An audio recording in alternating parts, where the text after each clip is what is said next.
Praise the Lord. அப்போஸ்தலர் 2ஆம் அதிகாரம் 46ஆம் வசனம்.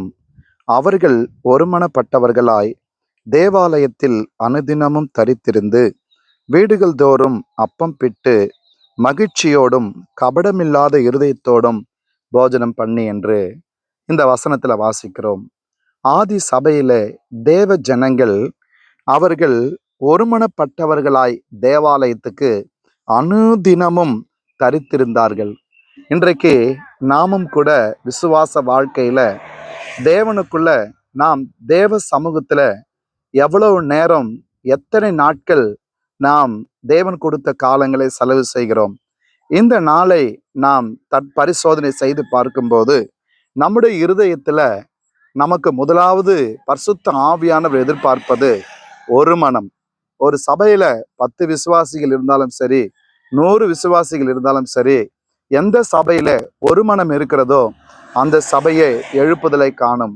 எனக்கு அன்பானவர்களே, இந்த புதிய நாளில நம்முடைய ஆவியில ஒரு மனம் இருக்கணும்.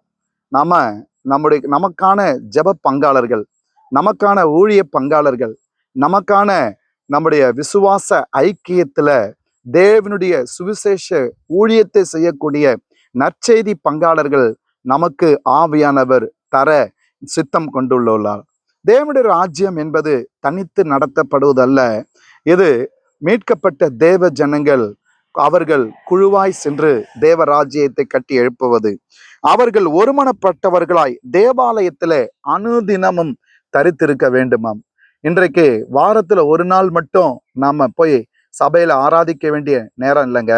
அனுதினமும் நாம் தேவ சமூகத்துக்கு நம்முடைய இருதயத்தை அர்ப்பணிக்க வேண்டும். ஒவ்வொரு நாளும் தேவனுடைய பாதத்துல, தேவ பிரசன்னத்துல நாம் தரித்திருக்க வேண்டுமாம். தென்கொரியா தேசத்துல எழுப்புதல் பார்க்கிறோம். 40 ஆண்டு காலமாய் அவர்கள் அதிகாலையில் எழுந்து 4 மணிக்கெல்லாம் சிறு பிள்ளைகள், பெரியோர்கள், முதியோர்கள் அதிகாலையில தேவனை தேடுவாங்களாம். அப்படி எல்லாரும் வெயிலா இருந்தாலும், மழையா இருந்தாலும், குளிரா இருந்தாலும், இன்னைக்கு எந்த சூழ்நிலையா இருந்தாலும் அனுதினமும் காலையில எழுந்து 4 மணிக்கெல்லாம் ஜெபிக்கிறதுனால அந்த கொரியா தேசமே ஒரு எழுப்புதலை சந்தித்து கொண்டு வருகிறது.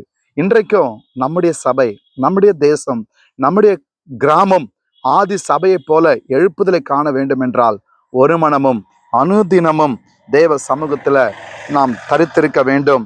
வீடுகள் தோறும் அப்பம் பிட்டு மகிழ்ச்சியோடும் கபடமில்லாத இருதயத்தோடு இருந்தாங்க. இன்றைக்கு கபடம் நம்முடைய வாழ்க்கையில் இருக்கக்கூடாது. நம்முடைய வாழ்க்கையில பார்க்கும்போது அனுதினமும் the communion fellowship with God, தேவனோடு கூட நமக்குள்ளான ஐக்கியம் ஒவ்வொரு நாளும் இருக்கும்போது நிச்சயமாய் சொல்ல முடியும், ஆதி சபையை போல இன்றைக்கே நம்முடைய சபையும் கர்த்தர் எழுப்புதற்கு பயன்படுத்துவார். இதற்காக தாங்க நீங்கள் நானும் அழைக்கப்பட்டிருக்கிறோம். ஒன்று சேர்ந்து ஜெபிப்போம், மீண்டும் ஆதி நிலையை ஏகிடுவோம். பரனருள் பரம தேசத்திலிருந்து தேவன் ஒரு எழுப்புதலை நம்முடைய வாழ்க்கையில் அருளி செய்வாராக. ஜெபிப்போமா. நல்ல பிதாவே, இந்த புதிய நாளிலே அப்பா, அப்போஸ்தலர் 2:46 வசனம் இன்றைக்கும் ஆண்டவரே எங்க வாழ்க்கையில ஒரு மனமும், ஆண்டவரே கபடமில்லாத இருதயம், அப்பா அப்பம் பிட்கிறதிலும் தேவாலயத்தில் அனுதினமும் தரித்திருந்தது போல, மகிழ்ச்சியோடு இருந்தது போல, இதே நிலை, ஆதி நிலை எங்க வாழ்க்கையில, எங்க சபையில, ஊழியத்துல பரிசுத்த ஆவியானவர் நீர் ஆண்டவரை அருள்மாறி ஊற்றி எங்களை புதுப்பிக்கும்படி இந்த புதிய நாளை ஒப்பு கொடுக்கிறோம். வழி நடத்தும் ஆளுகை செய்யும். இயேசுவின் நாமத்தில் பிதாவே, ஆமென். God bless you.